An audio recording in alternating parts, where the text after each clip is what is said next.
Julia, it's Rhonda. Can you hear me?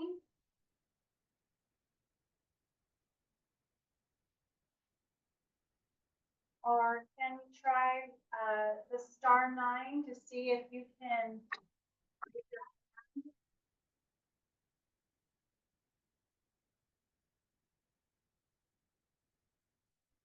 put your hand is raised? I see it.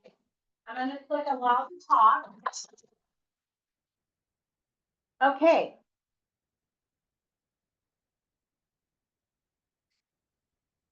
Are you talking, Julia?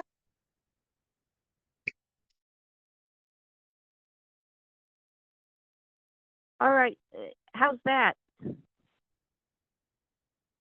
It's not working. It says I'm unmuted.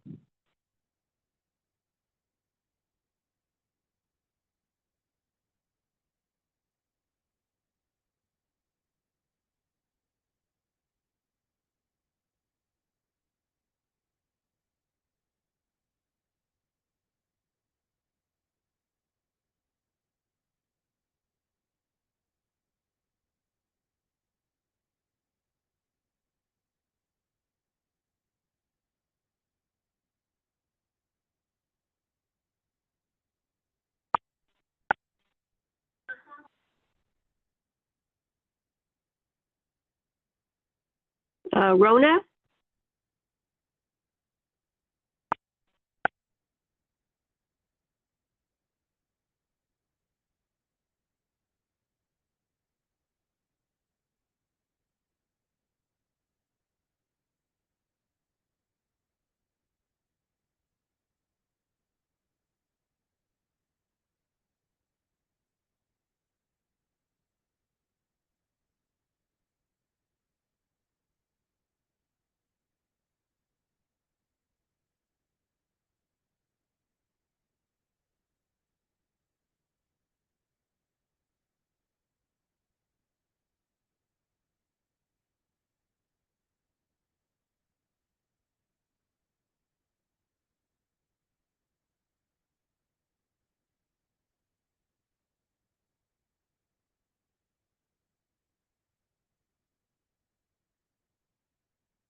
Yeah, can you hear us?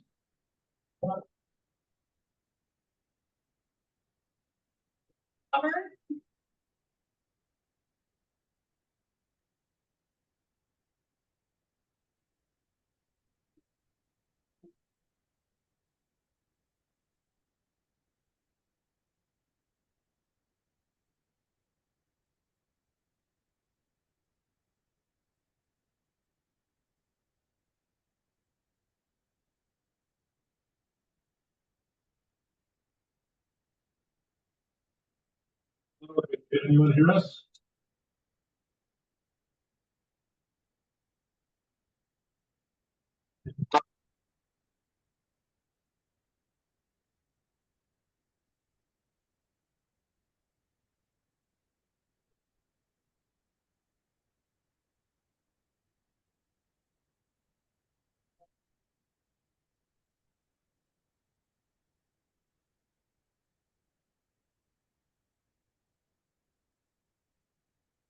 I'm unmuted. Can you hear me? Yes. Yes. Oh, at last. I've been yapping at the phone. Okay, so we're connected. If I do *6, Whatever you're doing is working. okay. Hear us all right. But can I just leave it at *6 and then you just globally mute everybody? And then when you unmute people for questions, then I can just assume I can speak? Or how do you want to do this? Really, just leave yourself unmuted and leave- You're coming through very garbled. Okay, hold on. Thank you.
Julia, can you hear me?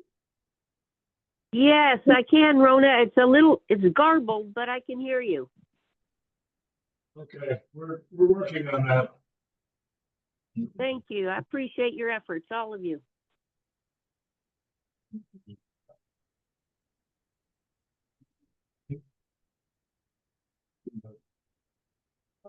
So we might have a resolution. We're just waiting for one of the planners to come down. He knows how to hook up an additional speaker that might help. Okay, I heard additional speaker that might help. The preceding, I couldn't understand that. Okay, we're gonna have you hold a moment and we're gonna see what we can do. Yeah, thank you very much. You're welcome.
You might.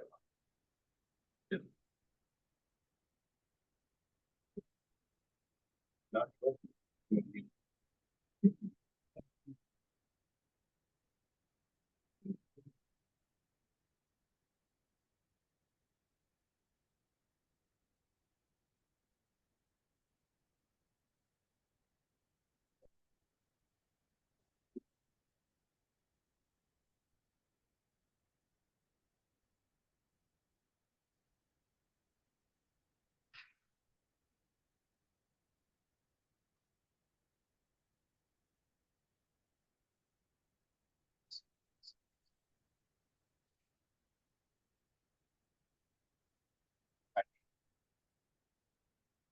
It was, they were hearing us, but it was very bad sound.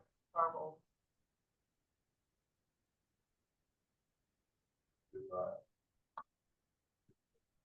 Julia, can you hear us now? And does it sound okay? Yes, it's much more consistent. It's less staccato. I wouldn't say it's crystal clear, but it's a whole lot improved. Thanks. Welcome.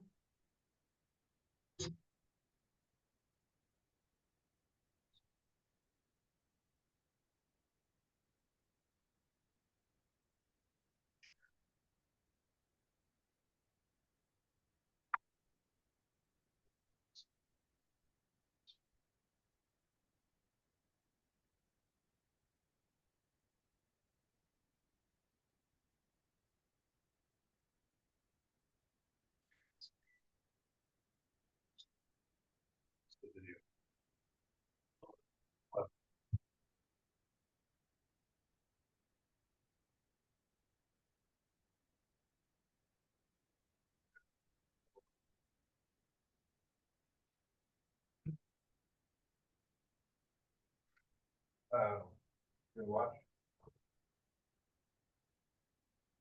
Hello, everybody. I think we're about ready to get started.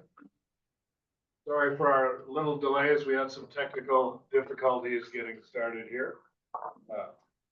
I am Scott Chesney with Spokane County Planning. We are here today for our next virtual open house, and we're going to look at one of the GMA elements today, specifically rural lands. We've got some slides to share with you, and then we'll be open for questions as we go.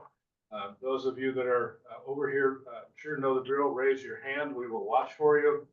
And this is not a public hearing or formal action, so we're going to be as casual as we can about taking comments. We'd simply ask that you try to keep your comments and questions to what we're talking about, and we will go on from there. Give me our slides.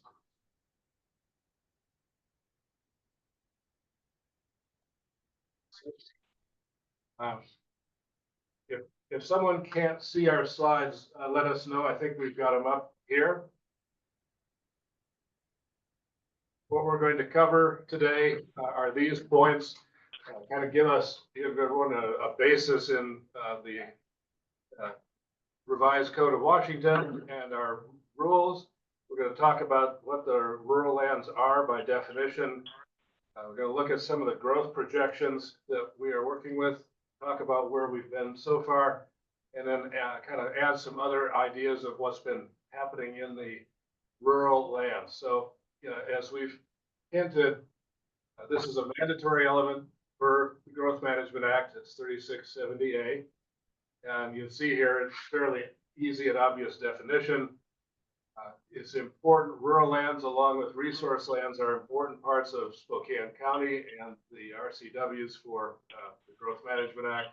And so it's an area that we take very seriously, and we're looking forward to this discussion and more.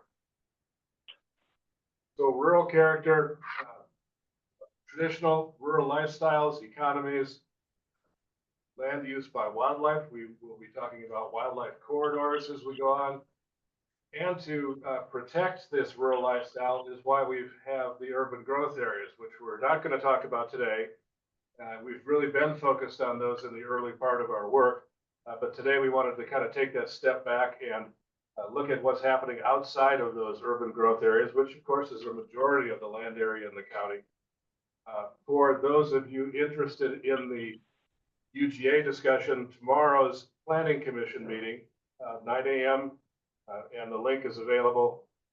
We'll be talking a lot about the environmental impact statement, alternatives from infill densities to growth on the edges and potential modifications to that urban growth area boundary. So that'll be tomorrow. So here you can see the lands, the general zoning map for the county. This is the county code definition, as we said, to provide those that rural lifestyle. You can see outside of the metro core, the vast majority of our county is in these, including our small communities on the Palouse, Cheney, Medical Lake, Airway Heights, somewhat metro, Deer Park as well. Really, zoning classifications, planning classifications include 5 different levels of rural lands. We're going to talk about a few of them here, starting with the rural traditional. And this is large lot residential. These are typically 1 unit per 10 acres of land. You can see the map on the left side, on the right side of the screen. They're a little bit faint, but the tan shaped or the tan colored areas interspersed among the white background. The tan areas are the RT zones. They are widely spread throughout the county, especially northeast to southwest. And that provides, that's a majority of our residential living is in those rural traditional zones. Next up are the rural conservation zones, which are a 1 per 20 acre category for development, which assumes even lower densities. These are oftentimes coterminous with wildlife corridors, river corridors, critical areas. And that the map you can see in this case, they're very light green on the white background, somewhat interspersed between the rural traditional areas, but also following that northeast to southwest pattern, and then particularly along the creeks and rivers. The urban reserve zone, which unfortunately is very hard to see on this map, I apologize for that.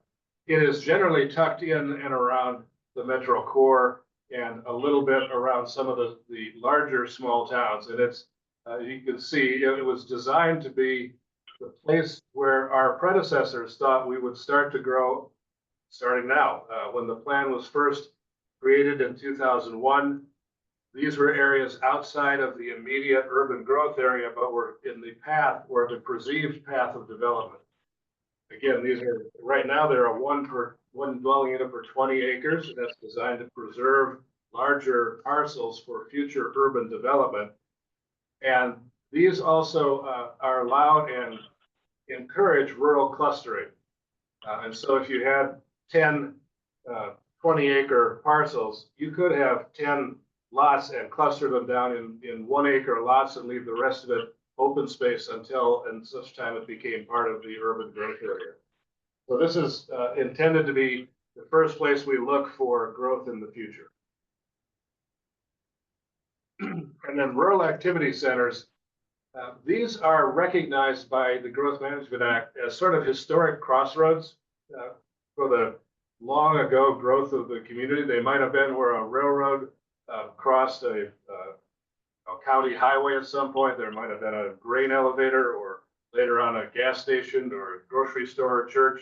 Some of these rural crossroads, many of them still exist in some form, and we're looking at preserving their ability to be that small economic center for more remote and rural areas. We are also working with our companion planning directors from other counties to try to strengthen the ability of these to grow in a new way with some perhaps legislative changes to the Growth Management Act. But these are very small and interspersed throughout the county. Let me pause for a second. I don't see anybody online without. Hang on, everybody. We're trying to see if we can take a look at things here. Okay, but we're gonna go back to our slides.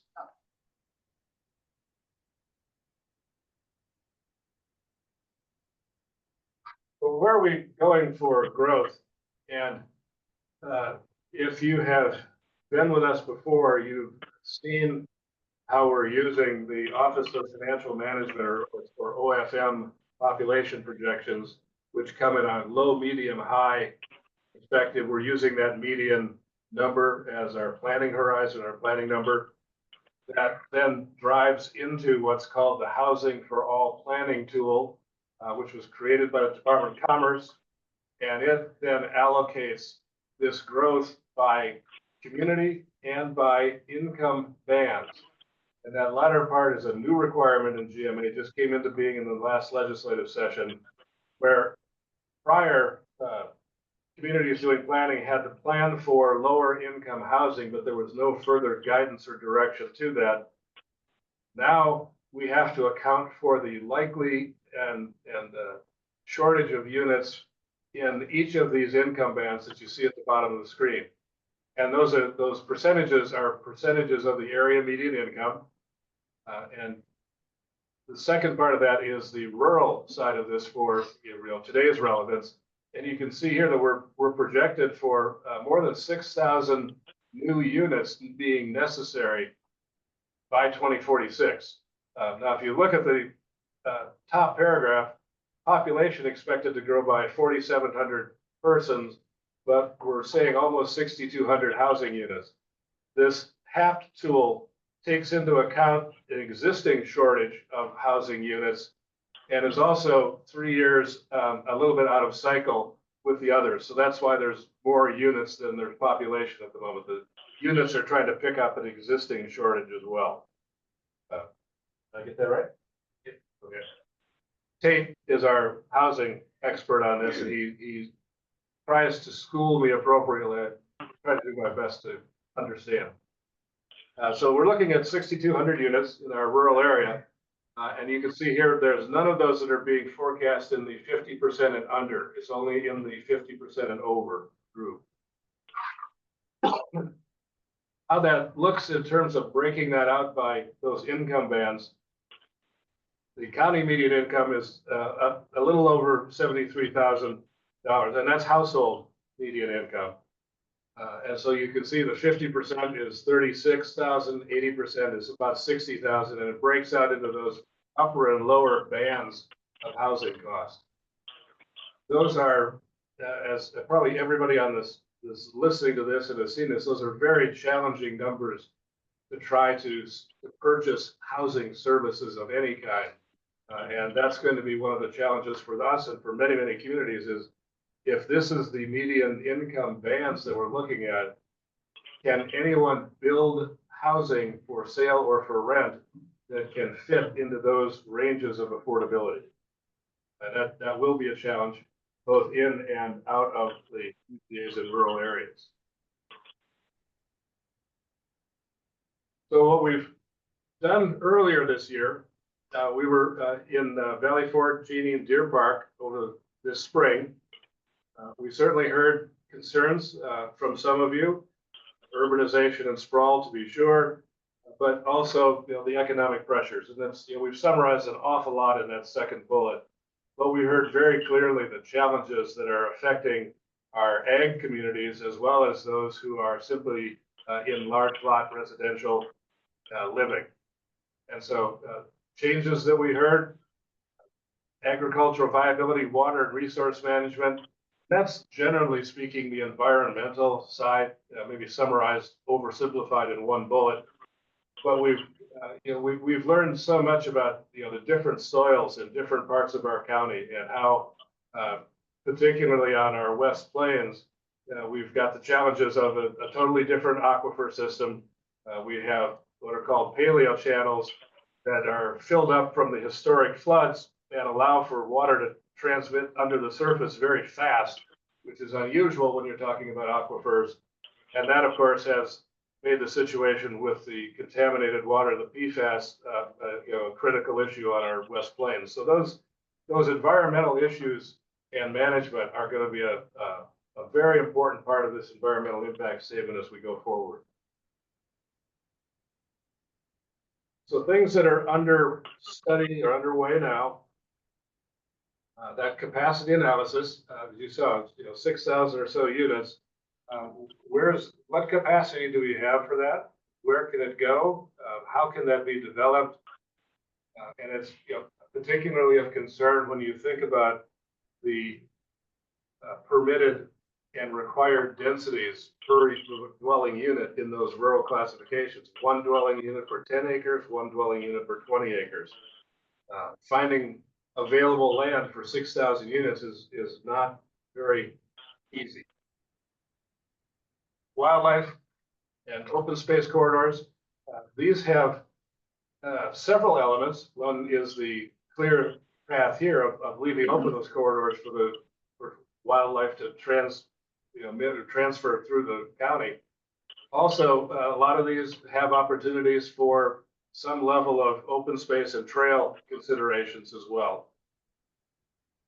And then that last one is the rural element chapter audit. And what that is very simply looking at the existing chapter in the comprehensive plan, reviewing those statements, which goals are still valid, what's missing, and certainly what's missing is something that's brand new, and that's a climate and resiliency element, and that will overlap into the rural and resource elements to a significant degree. And so that chapter audit is where you and we together, public and staff, will start to restate our vision and goals for the rural areas that become the guiding forces for projects that happen in the rural areas, because they must tie back to those goals and policies in the comprehensive plan. So moving on, we're not going to get deep into ag today, but I wanted to put it up. If you look at the relatively small county map on the right side, you can see the light green and dark green areas.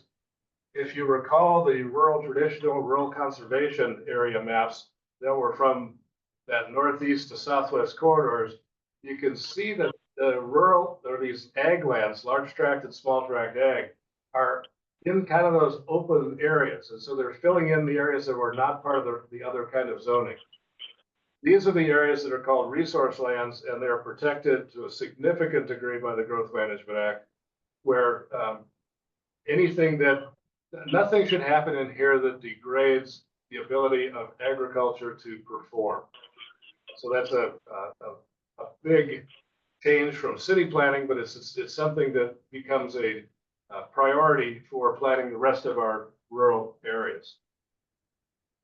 And we're going to be talking about those resource lands and ag lands a couple of sessions down the road. So we'll be much more digging into that. And I didn't see all the names on our list. We have had some collaboration with the Farm Bureau, the Cattlemen's Association, and others that are in the business.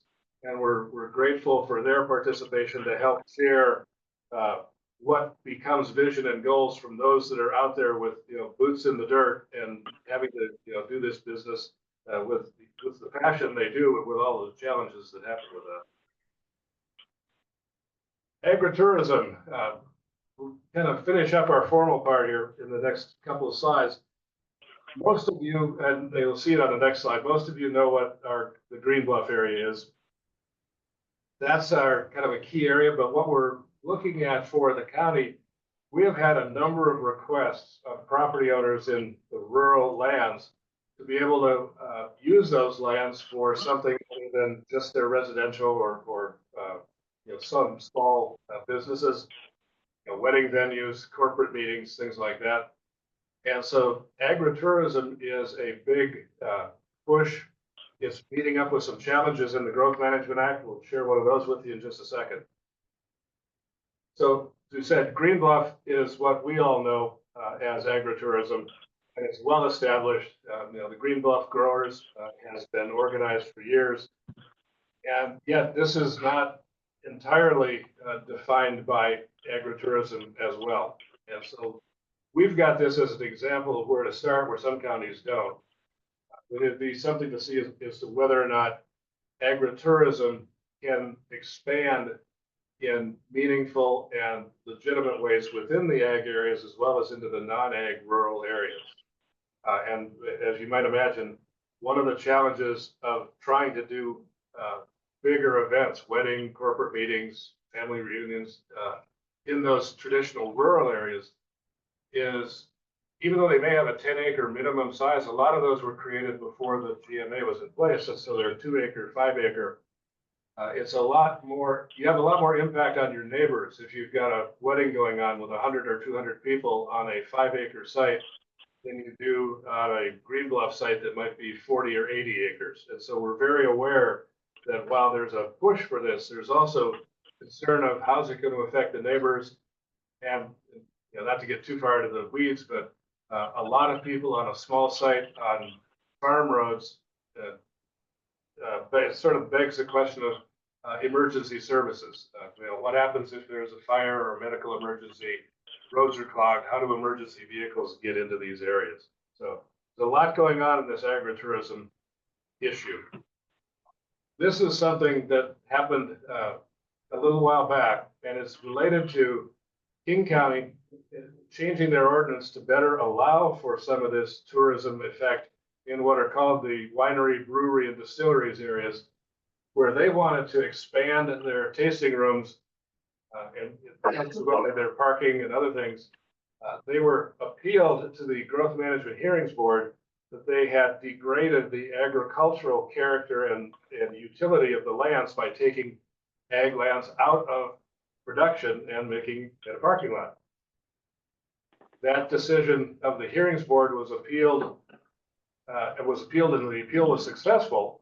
The appeals court was then appealed to the Supreme Court, and the Supreme Court found for the original Growth Management Hearings Board that they did violate the GMA because it did not take into account that degradation and it was not adequately identified or investigated through the SEPA or State Environmental Policy Act. So this is on the ground now as guidance for what you can and cannot do to bring that agritourism into these areas. We're still studying what this means, as a lot of other places, particularly counties are, but we'll be, working with our colleagues at Commerce and others to try to create something that works for our rural landowners and passes legal muster. So the last one we want to talk about is also very prominent and over the last couple of years, and that is wind energy, notably the wind turbines that you can see in Benton County or Whitman County. We know of energy companies that are looking, prospecting, so to speak, in Spokane County. We've heard from property owners, both those that are being approached by the energy companies to lease their land and those that are opposed to the visual blight of the facilities, generally speaking. What our team has done is go through what we call the best available science, say, how are these being studied and regulated around the country? And you can see we've come in, this is again very simplified. We've created really 5 criteria to try to discern where can this work in Spokane County and where should it be viewed with great skepticism. And so the first one is the wind itself. No point in even starting a discussion if the winds are insufficient. What we've found, what staff has found, is that 5.8 meters per second is sort of the low threshold of being viable for that. And in our map on the right, it's actually the gold, and then the pink is the next step up a little over 6 to 7 meters per second. So it's evident that the patterns of wind development are from our southeast into our west central part of our county. So those would be the areas that the wind companies, the energy companies are looking for most directly. Next part is critical areas. And here you can start to see, again, a little bit similar to the traditional rural conservation pattern of northeast to southwest, but particularly in the southwest, from Spokane through Cheney, Medical Lake out to our southwestern border. The yellow is aquifer protection levels. The greens and blues are critical areas. There's a lot of it out there. To the immediate, east southeast of Cheney is the Turnbull Wildlife Refuge. Not surprisingly, in these channel scablands because they're part of migratory flyways, and so those are hard, challenging areas for wind turbines, and for a couple of reasons. One, if you think of Turnbull, propellers on towers several hundred feet in the air and migratory birds are not usually a good combination. Also, though, on the ground, what we found is to drive the foundations into the earth sufficiently to hold up under the wind pressure of turbine and the blades is a significant depth of foundation and a significant mass. Groundwater is a huge issue in this part of the county, and if some of those foundations are pushing down into the water table below aquifer levels at times, you can end up with unintended consequences where you may drain away water from your neighbor's well, or you may puncture an aquifer lid of some kind, and it may contaminate clean fresh water underneath that again is being drawn by perhaps you or your neighbor's well. So it's both what's above the ground and below the ground that is very important for the critical areas part of this analysis. And then biodiversity areas are those that they really can't be mitigated if they're broken. And again, you can kind of see where Turnbull is, east southeast of Sheeny, but covering a lot of those channel scablands. These are, as we said, these are things that, especially the Department of Fish and Wildlife, point out that they're virtually impossible to fix, and they're virtually impossible to prevent harm once it starts. And so that becomes a further constraint of where these turbines should be going. Important part here, and I know it looks like a cluttered map, but the three basic colors come out pretty clearly. The green lands are prime ag, by the USDA prime ag soils, and light and dark green is just prime ag, light green is prime ag if it's drained in some way. Blue shows soils that if they're irrigated would be considered prime ag, and then red are those that do not qualify. Again, the pattern is very consistent in the southwestern part of the county. The channel scablands are not good for agriculture. You can see that, instantly clear here. And importantly, the southeast part of the county, our Palouse, our part of the Palouse, is almost all prime ag lands. And like limited resources, when prime ag lands are damaged or removed in some way, you don't get them back. They're gone, then they're gone forever. So that leads to this. And again, it's a complicated map on the screen, but it shows the areas, it's a composite, the wind at right speeds. You can see a dashed circle around the Fairchild Air Force Base. That's a 15-mile buffer from the runways. And that's very simply the Air Force mission, even the current mission with tankers, if they are departing to the southwest, experience an engine out or some other anomaly on their performance, can't climb as fast as they normally do, all of a sudden, if there are wind turbines that are 700 and 800 feet in the air or 1,000 feet with the blade spinning, the airplane is in some danger of not being able to go over that obstacle. So we have worked with Fairchild, and we've established this 15-mile buffer. Fairchild is also working with the governor's office to establish this as a standard buffer around military airfields throughout Washington. Then the other things that you saw in the previous maps, away from the critical areas, protecting Turnbull, certainly away from the municipalities and the UGAs. And then that last one, a mitigated impact on ag lands. What you can see in the map is in the southeast corner of the county, there are 6 sections of land that are free of the constraints other than ag. And so in one way, those are the 6 sections of land that are most suitable for wind towers. But now if you think back half a dozen slides to that King County case, if wind power is going to go there, it must be able to demonstrate that it will not degrade ag production at all, or at least not in a significant way. What we know from working with the energy companies is each tower ultimately takes up about an acre of land. And for the moment, that doesn't include the construction roads, which are significant, or the resulting maintenance roads, which are more like a farm road, but have to go through the fields to connect the towers. And so if you take a 50 or 100 tower array, that is well over 100 acres of land that is now out of production. We believe the Growth Management Act would find that in violation of compliance, and therefore there's a challenge even in these areas that are not constrained by the other things to be able to have this thing happen and not have a negative impact on agriculture. So with that, I will stop talking, and we will drop our slides here and we will listen to any thoughts, comments, or questions you may have.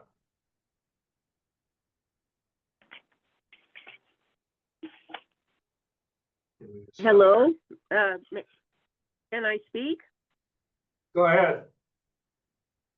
Hi, Scott and all your people. This is Julia out on the West Plains, Palisades neighborhood. Three different elements that you've discussed. One had to do with the existing and proposed housing for the rural traditional lands. And you called it a capacity analysis.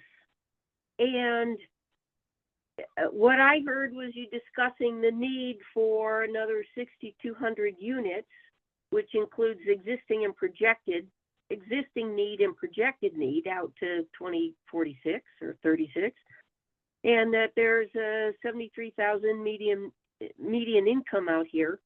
But I did not hear, and I don't have the maps because I can't find them posted online. And so I guess if I'm on the Zoom software, I could possibly see them.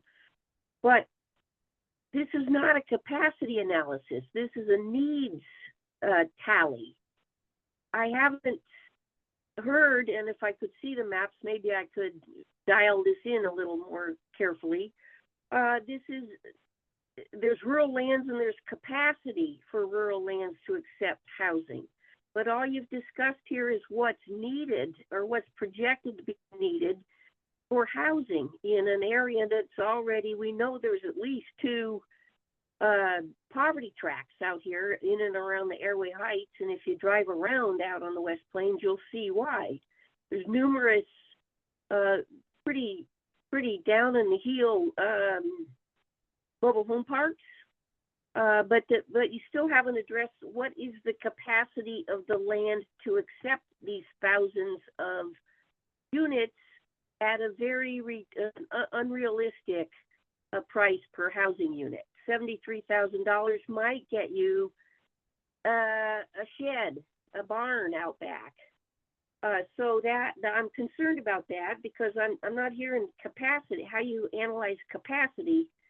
You've given us numbers of what's needed, but not the capacity of the rural area to accept that. That's a good and observation. Then the second, Go ahead. well, we just keep missing, and this is supposed to be the environmental aspects, but every presentation I've heard only covers housing and the need for housing, which I readily admit is just desperately needed. We've got Camp Hope living out here in Indian Canyon now, so we know there's lots of homeless. But the other update had to do with when you're discussing rural traditional and rural conservation, you are operating with information that has not been updated since 2018, and even that update of the critical areas ordinance was barely an update, if it really was kind of a cut and paste, as I've found out. So again, you're operating on information that is very out of date, at least 8 to 10 years out of date. So what you're declaring as critical areas, at least in the maps you've formulated for today, those are grossly out of date. The susceptible aquifer area map is extremely out of date. So I keep saying this is the cart before the horse. You do not have a really finely tuned idea of what the existing conditions are out here. The soils, we know, ad nauseum probably that we've got massive PFAS contamination, but we've also got all kinds of other contamination out here on the West Plains. And the West Plains being Feeney, Airway Heights, Medical Lake, Four Lakes, all of that. PFAS is not the only problem out here. So there's that. And then in the alternative energy, you're talking about wind and wind speeds. I haven't heard you mention solar access. And that's kind of a verboten term and topic with at least our power company, Inland Power and Light. They don't like solar access. It's problematic for them because it's distributed generation and it gives them more work to keep track of those who have adopted solar. So wind is not the only alternative energy to be concerned about or to be proponent of. So those are just three for today. I have a bunch of other comments from previous Zoom meetings you've held, but trying to get those notes coagulated, you might say, and I'll send them to you and the Planning Commission and the Department of Commerce, because the cart is simply before the horse. And then one last thing, sorry to monopolize, but I am very concerned about this. One of the other things that I have passed on to into your staff cognizance is that there are hundreds of thousands of square feet of vacant commercial and industrial lands. We know that consumers have changed their habits. They're mostly online, so we've got these shipping fulfillment centers, and we also know that there's downtown. There's just nothing but vacant property on every square intersection, every corner. So why are you looking first to spread and infill when you can use at a greatly reduced price, in that there's infrastructure, there's power, sewer, water, there's transportation, there's medical services close to many of these vacant properties? I just invite you to picture the Sears building out at the Spokane Valley Mall. And right across the freeway to the south is all kinds of medical facilities and services. There's transportation. There's all kinds of opportunities for reuse of commercial space. And if you could get with the realtors and the property owners and say, hey, let's rethink this, then maybe you're not going to have to spread out into rural lands. Because I'm looking at your land capacity analysis from 2023, and you persist in calling these rural lands vacant. They are not vacant. They are providing groundwater infiltration. They are providing area for wildlife. They are providing a rural traditional lifestyle that people chose when they bought their acreage. So even it's fenced, you may not see, they're grazing their cattle and their other livestock. It is not vacant land, and I would invite the listeners to rethink that term. What is vacant is hundreds of thousands of square feet of commercial industrial space. Why don't we challenge the owners and developers of those properties to repurpose and house people close to existing roadways and bus lines and its grocery and et cetera, et cetera? Interrupt, please. Because this land capacity analysis is woefully, it does say preliminary, so I'm going to invite you to update that with this new thinking that you've got hold of, and lean on something more up to date. Let me address a couple of those directly. You mentioned the housing need, and you're right, it's a needs analysis. It's not a capacity analysis. That's a number that comes through the state, through the Department of Commerce, and through the formulas of that HAPT tool. There is no determination yet as to where that need can be met, where there is capacity. In terms of reusing structures, that is an option, but recognize that Spokane County is not planning for downtown Spokane. And while we try to plan partnerships with our colleagues across the river, we have done that. We have both talked about downtown development for 10 years. And the simple fact is, if the market was responding to that, you'd start to see some of that, and it just doesn't seem like it's ready for downtown yet. Doesn't mean we can't push for it. I agree with you. But in terms of the issues on water, part of what we're doing is looking, especially because of what we've learned in the West Plains, is changing what you call the cart before the horse when we were talking about the kinds of housing before. Well, now we're taking a step back and saying, what can we understand about the critical areas? What can we understand about the environmental concepts before we start looking at where we have capacity, or how is that going to constrain capacity? Yes, our ordinances are old. We're updating them. The CAO is in for a complete refresh, and we'll be able to share some of that at the end of the month.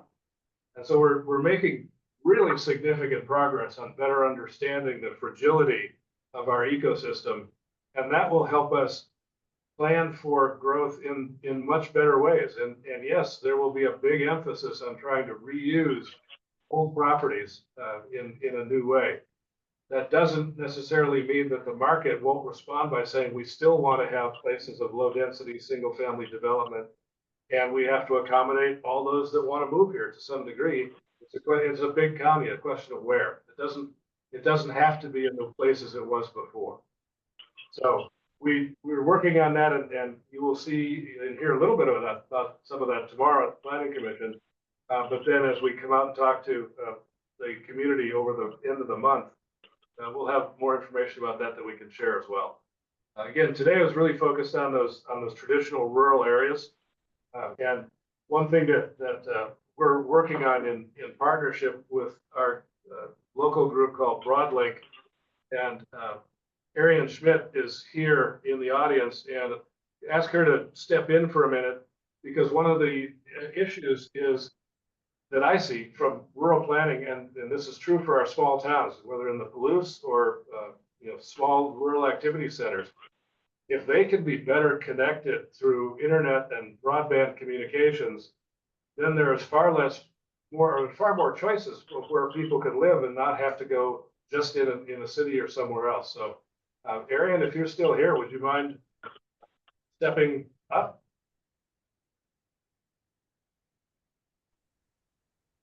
Good morning. Thank you so much. I guess we're at afternoon now. I absolutely would be happy to share. Thank you, Scott. And it's just such a great overview. I don't know if you have the capacity to allow screen sharing. If not, no problem. I can just share things verbally. You let me know what your preference would be. I don't think we can from here, Ariane. Okay, that's fine. What I'll do is I will share things verbally, and then I will put in the Q&A a link to what I'm talking about, particularly for this rural focus. And to your point, Broadlink is a public development authority formed by Spokane County with the singular mission of assessing and partnering with private ISPs in our small towns and cities in and among the unincorporated area, to make sure that what has become a new essential utility, which is the ability to adequate broadband, does indeed come to our rural areas. What we have found is that just over the course, naturally, over the duration of the world of the internet, most notably found in COVID, is if folks had adequate internet, they could work from home, learn from home, receive essential services like telehealth from home, that really allowed that household resiliency and, at the lowest possible level, resiliency and development opportunity to occur. Spokane County, as of January 2024, was 5th in the nation for highest number of addresses that did fall below that minimum standard. And so Broadlink has just recently deployed 5 active sites for fiber and fixed wireless. We received a $5 million USDA grant and just recently received a provisional notice of award for an additional $90 million to bring high-speed internet to our rural areas. And this, I believe, allows for our rural communities to preserve the essence of what makes them unique, and allows them to participate in commerce and development in such a way that without internet, that couldn't occur. So whether that's the agritourism, whether that is basically remote working, remote learning, we have a lot of active discussions with our healthcare to make sure that satellite sites can actually increase the level of acuity of care in their remote offices for live-to-live offerings, to make sure that remote home monitoring devices are given to individuals that might be place-bound. All of this we feel is just as essential as electricity, water, sewer, to make sure that as we're growing well, so everyone is equipped with what they needed for the future. Thanks, Ariane. Appreciate that update. And so I'll put this in the chat. I didn't know, Scott, if there's anything more specific you'd like me to talk about. A lot of my stuff is pictures, but I encourage anyone, and we do plan to submit all of the active projects to you for consideration into the comp plan itself, so that everybody knows that's part of the roadmap forward. That'd be perfect. A good place to keep going with the discussion. Let's see. Linnell? Good afternoon. Go ahead. Hi, thank you very much. First of all, I want to know if the slides will be available, and if so, when and where.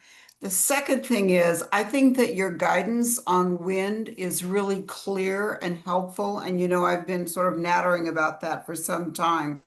So big thank you for that research. And finally, I wonder if you could just connect for me or anybody who's listening, the urban growth area and the rural lands and how those two things sort of fit together. Thanks. That's all.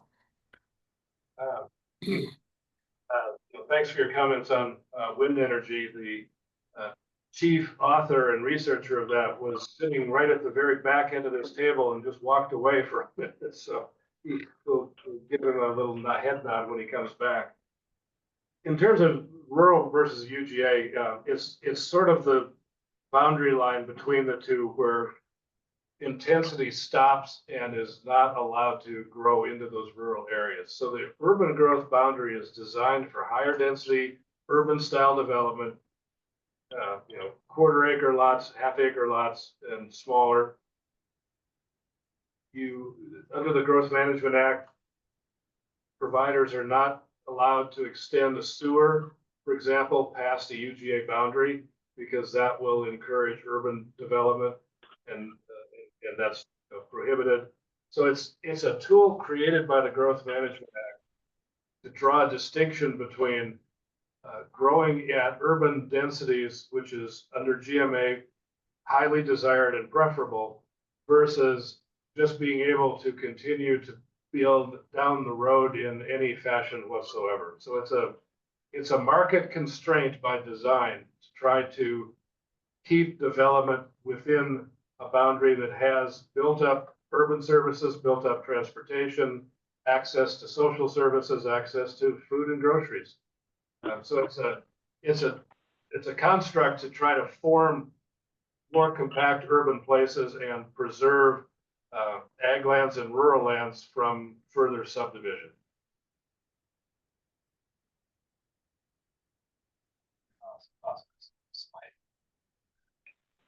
Go ahead. Linnell asked about slides. Oh, I'm sorry. They should be on our web right now, and if not, they'll be posted within a few minutes of wrapping up here at 1. What should be posted? Slides. The slide deck will be posted Okay. on our web if it isn't right now. Is it possible in the future that you could post those before the meeting so that those of us who are not on the visual Zoom part could follow along? Yeah, we can do that. We typically have we post documents themselves that are being under consideration by the PC. This was designed to be a little less formal, but yeah, as we go through these, we'll post them maybe 24 hours ahead of time. And if I may, just go back to a comment you made there, Scott, having Yeah. to do with Go ahead. having to do with downtown vacant property. I was not in any way strictly referring to the thousands of downtown square feet vacant. I said the Spokane Valley Mall. There are lots and lots of places that are semi-rural or rural that I think it's incumbent on the county to be looking at as potential conversion to housing, no matter where it is.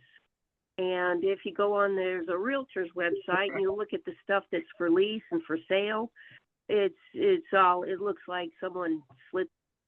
Most of those properties are inside cities, and so we can encourage our partners to look at them. but there's not a lot of them directly in the county. That said, yes, we are considering the conversion of non-residential properties where that may be feasible. So, My hand is up. Can I speak? go ahead. I'm sorry, I thought this was from 1 to 2 instead of 12 to 1, but will you replay this meeting on your website so that I won't have missed so much? The meetings are recorded, so there's two things. You'll be able to see the slides directly, and then our meetings show up on our YouTube channel. Okay. So if you go to YouTube and look for Spokane County Planning Department will pop up in there, and you should be able to replay this entire meeting. All right, well, I did plan to comment on the rural and the high, or the UGA. I am 25 acres in the middle of UGA. I watched the development surround me, and I'm not complaining. I'm just saying I don't think all the ducks are in a row yet. We have thousands of new homes, no transit system here in North Spokane County, and libraries are very far apart. And I just feel our aquifer and our forests need a little bit more protection before we consider putting in a lot more population. And I know that the water districts are extending out. The Avista is putting lines out as if this is already going to happen. But I feel we need to be a lot more thoughtful about how we grow. And I think we can grow within and internally and go from there. So I hope this hasn't all been said before, but thank you. Thank you for your comment.